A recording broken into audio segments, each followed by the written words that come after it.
കുറേ ആയി നമ്മൾ എന്തെങ്കിലും പോസ്റ്റ് ചെയ്തിട്ട്. ഓക്കെ, വീഡിയോ പോസ്റ്റ് ചെയ്തിട്ട് കുക്കറിയുടെ. അപ്പം നമ്മൾ ഇന്ന് ഉണ്ടാക്കാൻ പോകുന്നത് എന്താ അറിയോ, നല്ല സ്വാദിഷ്ടമായിട്ടുള്ള ബിരിയാണിയാണ്. അപ്പം ബിരിയാണിക്ക് പച്ചമുളക്, മല്ലിയില, പുതിനയില, കുറച്ച് തൈര്, ഒരു തക്കാളി, പിന്നെ എന്തൊക്കെയാ വെച്ചാൽ അതൊക്കെ അരയ്ക്കാനുള്ളതാണ്. പിന്നെ ഒരു സ്പൂൺ മല്ലിപ്പൊടി, പിന്നെ പട്ട, ഗ്രാമ്പു, ഏലക്ക, ഒരു ഇത് വെളുത്തുള്ളി ഇഞ്ചി പേസ്റ്റ് ഒരു 1.5 സ്പൂൺ കേട്ടോ. അപ്പോൾ ഇതാണ് നമ്മൾ അരയ്ക്കാനുള്ള അരവ്. ഇതൊക്കെ കൂടെ നമ്മൾ മിക്സിയിലിട്ടിട്ടൊന്ന് അരച്ചെടുക്കും. പിന്നെ വഴറ്റാൻ വേറെ. ഓക്കെ, പിന്നെ നമ്മളിതാ ചിക്കൻ എടുത്തിട്ടുണ്ട്. ചിക്കൻ ഒരു 8 കഷ്ണം എടുത്തിട്ടുണ്ട് ബിരിയാണിക്കുള്ളത്. പിന്നെ നമ്മൾ എടുത്തിരിക്കുന്നത് ജീരകശാല അരിയാണ്. അതിപ്പോൾ ഞാൻ ഈ ഗ്ലാസ്സിലാണ് എടുത്തിരിക്കുന്നത്. അപ്പോൾ ഈ ഗ്ലാസ്സിൽ ഞാൻ 1.5 ഗ്ലാസ് എടുത്തിട്ടുണ്ട്. അപ്പോൾ എന്താ കണക്കെച്ചാൽ നമ്മൾ ഏത് അളവ് എടുക്കണോ അരി അതിൻ്റെ 3 ഇരട്ടി വെള്ളം, അതാണ് കണക്ക് കേട്ടോ. അപ്പോൾ ഞാനിത് ഉണ്ടാക്കാൻ പോണത് ഒറ്റ പാത്രത്തിലാണ്, അല്ലാണ്ട് ചോറ് വെച്ചെടുത്തിട്ട് രണ്ടാമത് ഉണ്ടാക്കണ പരിപാടിയല്ല കേട്ടോ. അപ്പോൾ നമ്മൾ എന്ത് ചെയ്യും, പാനിൽ നമ്മൾ ഒന്നിച്ചിട്ടാണ് ഉണ്ടാക്കാൻ പോണത്. അപ്പോൾ ഓരോന്നായിട്ട് കാണിച്ചു തരാം കേട്ടോ. പിന്നെ ചിക്കൻ ബിരിയാണിക്ക് വഴറ്റാനായിട്ട് വലിയ ഉള്ളി ഒരു 1.5 വലിയ ഉള്ളി എടുത്തിട്ടുണ്ട്. പിന്നെ മല്ലിയില, പുതിനയില, ഇതാണ് വഴറ്റാൻ എടുത്തിരിക്കുന്നത് കേട്ടോ. അപ്പോൾ ആദ്യം നമ്മൾ നെയ്യിലാണ് വഴറ്റുക. ഉപ്പ് എടുത്തിട്ടുണ്ട്.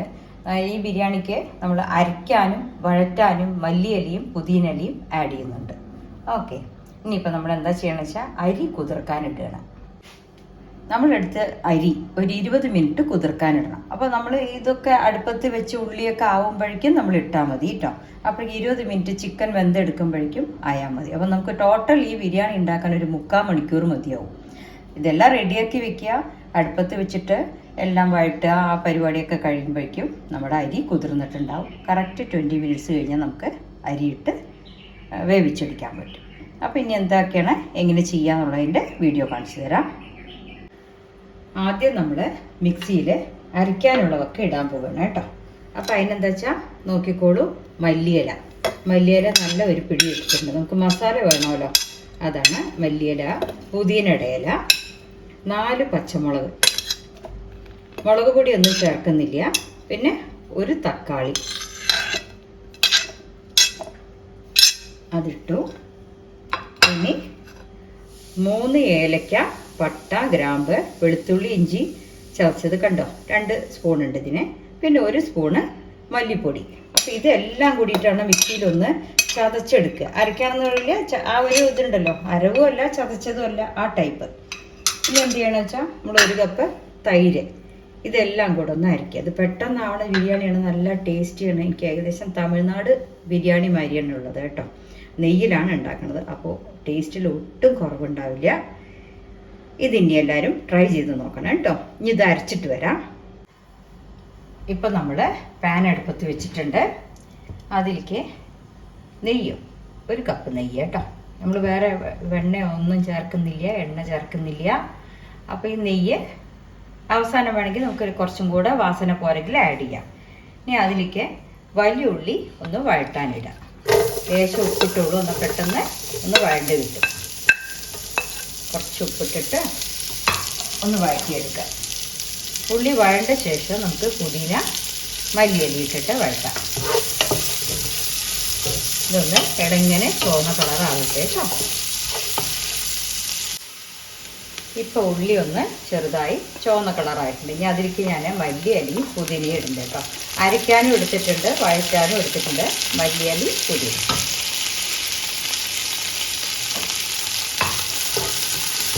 അതൊന്ന് വഴണ്ട് വെച്ചേ കേട്ടോ.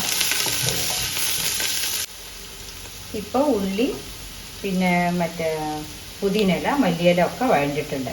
ഇപ്പം ഞാൻ അരച്ച് വെച്ച മസാല ഉണ്ടല്ലോ, അതിൽ അങ്ങനെ അരച്ചത് പറഞ്ഞാൽ ഇങ്ങനെ ചതച്ച മരി എടുത്തത്. തക്കാളി, മല്ലിയില, പുതിനയില, മല്ലിപ്പൊടി, തൈര്, പട്ട, ഗ്രാമ്പ്, ഏലക്ക, മല്ലിപ്പൊടി, ഇതാണ് പച്ചമുളക്, ഇതാണ് ആഡ് ചെയ്തിട്ട് ചതച്ചത് കേട്ടോ. ഇതിന് നമ്മളത് കൂടെ ആ മസാലയിൽ കൂടെ ആഡ് ചെയ്യാം. അല്ല, ഈ മസാല നമ്മൾ പാത്രത്തിൽ ഇടാം. എന്നിട്ടൊന്ന് നന്നായിട്ടൊന്ന് വഴറ്റി കൊടുക്കണം.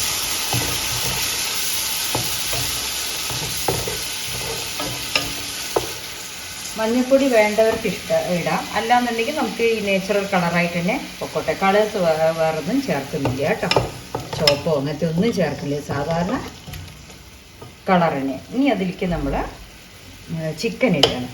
ചിക്കൻ ഇട്ടിട്ട് അതും ഒന്ന് വഴറ്റി ഒരു ഗ്ലാസ് വെള്ളം ഒഴിച്ചിട്ട് നമ്മൾ ഇത് ചിക്കൻ വേവിക്കാൻ പറ്റും. 3 ഗ്ലാസ് വെള്ളമാണ് എടുത്തിരിക്കുന്നത്, അരിക്കും വേണമല്ലോ. അപ്പോൾ അതിൽ 1 ഗ്ലാസ് വെള്ളം ഒഴിച്ചിട്ടാണ് നമ്മളിപ്പോൾ ചിക്കൻ വേവിക്കാൻ പോകുന്നത്. ഇതൊന്ന് ഇതിൽ വഴറ്റിയെടുക്കണം. ചിക്കൻ ആദ്യം ഇതിലൊന്ന് വഴറ്റിയെടുത്ത ശേഷമാണ് വെള്ളം ഒഴിച്ച് വേവിക്കാൻ വയ്ക്കുക കേട്ടോ. വഴറ്റിയിട്ട് കാണിച്ചു തരാം. ഇനി നമ്മൾ ഈ ചിക്കൻ വേവാനായിട്ട് 1 ഗ്ലാസ് വെള്ളം ഒഴിക്കുന്നുണ്ട്. ഇനി അതിൽ ലേശം ഉപ്പിട്ട് കൊടുക്കാം. പിന്നെ നമ്മൾ ചിക്കനിൽ പിടിക്കണമല്ലോ, ഉപ്പ് പിടിക്കണമല്ലോ. അപ്പോൾ കുറച്ച് ഉപ്പിട്ട് കൊടുത്തിട്ട് പിന്നെ ചിക്കനിൽ പോരെങ്കിൽ നമുക്ക് രണ്ടാമതും കൂടെ ആഡ് ചെയ്യാം. കൂടുതലായാൽ നമുക്ക് എടുക്കാൻ പറ്റില്ലല്ലോ കേട്ടോ. അപ്പോൾ കുറച്ച് ഞാൻ ഉപ്പിട്ട് കൊടുക്കട്ടെ. ഇനി ഇതിനെ നന്നായിട്ട് അടച്ച് വെക്കണം. ചിക്കൻ ഈ വെള്ളത്തിൽ തന്നെ കിടന്ന് വെന്ത് കുറുകണം. അതിന് ശേഷമാണ് അരി ഇടുക. അപ്പോൾ ഈ വേവിക്കാൻ വെക്കുമ്പോൾ നമുക്കൊരു കാര്യം ചെയ്യേണ്ടത് വെച്ചാൽ ഇങ്ങനത്തെ ഹോളുണ്ടെങ്കിൽ ഒന്ന് അടച്ച് വെക്കണം. ഹോളുണ്ടെങ്കിൽ അടച്ച് വെക്കണേ. എന്നിട്ട് നന്നായി തിളച്ചിട്ട് ഒരു 10 മിനിറ്റ് കൊണ്ട് അത് വെന്ത് കിട്ടും. വെന്ത് കിട്ടിയാൽ പിന്നെ നമുക്ക് അരിയിടാം. ഓക്കെ, ഇപ്പം നമ്മുടെ ചിക്കൻ നന്നായി വെന്തിട്ട് മസാലയൊക്കെ പിടിച്ച് റെഡി ആയിരിക്കണ്ടേ. ഇനിയിപ്പോൾ നമ്മൾ അതിലേക്ക് അരി ആഡ് ചെയ്യാൻ പോവാം കേട്ടോ. ഞാനിപ്പോൾ എടുത്തു വെച്ച 1.5 ഗ്ലാസ് അരി, അത് കഴുകി കുതിർത്ത് 20 മിനിറ്റ് കുതിർത്തിട്ട് എടുത്തു വെച്ചാണ്, വെള്ളം വാറ്റിയതാണ് കേട്ടോ. 1.5 ഗ്ലാസ്സാണ്, അത് ഏകദേശം 400 ഗ്രാമെങ്കിലും വരും ആ കപ്പിന് കേട്ടോ. 400 ഗ്രാം അരിയാണ് എടുത്തിരിക്കുന്നത്. ഇതിന് ചിക്കൻ്റെ കഷ്ണം കുറച്ചധികം വേണം എന്നുള്ള കാരണം 6-7 പീസ് എടുത്തു. ശരിക്കും എന്താ വെച്ചാൽ 1 കിലോ ചിക്കന് 850 ഗ്രാം, അല്ല 1 കിലോ അരിക്ക് 850 ഗ്രാം ചിക്കൻ എന്നൊക്കെയാണ് കണക്ക്. പക്ഷെ ഞാൻ കണക്കൊന്നും നോക്കിയിട്ടില്ല. ഇതിലിപ്പോൾ ചിക്കൻ പീസ് നല്ലോണം കഴിക്കാൻ വേണ്ടത് കാരണമാണ് ഇങ്ങനെ എടുത്തത് കേട്ടോ. റൈസ് കുറവേ ഉള്ളൂ, 1.5 ഗ്ലാസ്സേ ഉള്ളൂ, ചിക്കനാണ് കൂടുതൽ.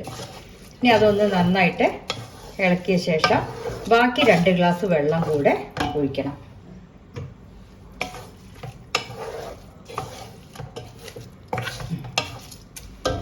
ഉപ്പ് നോക്കണേ.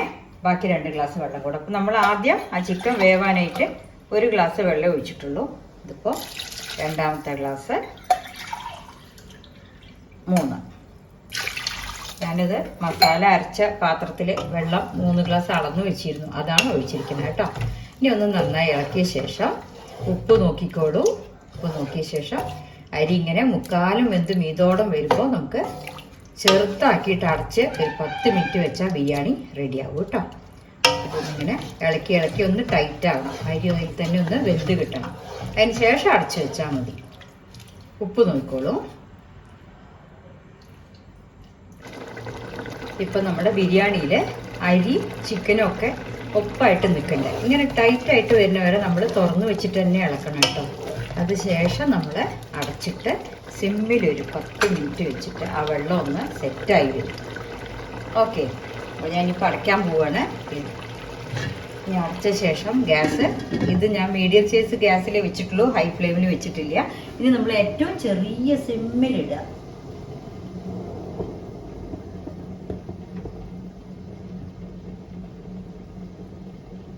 അതായത് ദമ്മ് കൊടുക്കണം അരി നമ്മൾ സിമ്മിൽ, അത്രയും ചെറുതാക്കിയിട്ട് ഇനി ഒരു 10 മിനിറ്റ് കഴിഞ്ഞാൽ നമ്മുടെ ബിരിയാണി റെഡിയാകും കേട്ടോ. ഇത്രേ വേണ്ടു.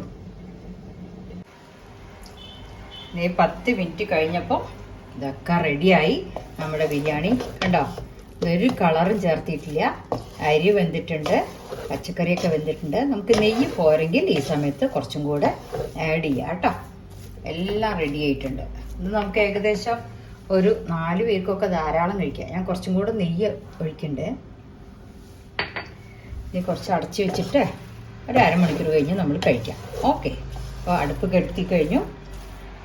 നമ്മുടെ ബിരിയാണി നല്ല ടേസ്റ്റി ആയിട്ട് വന്നിട്ടുണ്ട്. ഇത് 3/4 മണിക്കൂർ കൊണ്ട് ഉണ്ടാക്കാൻ പറ്റുന്ന ഒരു ബിരിയാണിയാണ്.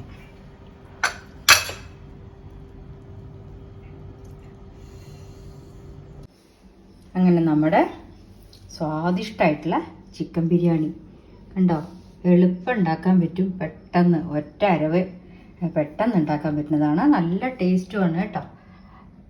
റൈത്തയും കൂടെ റെഡി ആയിട്ടുണ്ട്. ഇത് കോയമ്പത്തൂർ ബിരിയാണി പറഞ്ഞത് നമ്മുടെ റൗത്തർ സ്റ്റൈൽ ബിരിയാണി അല്ല, അങ്കണ്ണൻ സ്റ്റൈൽ ബിരിയാണിയാണ് കേട്ടോ. ഓക്കെ, അപ്പോൾ എല്ലാവരും ഉണ്ടാക്കി കഴിക്കൂ. താങ്ക്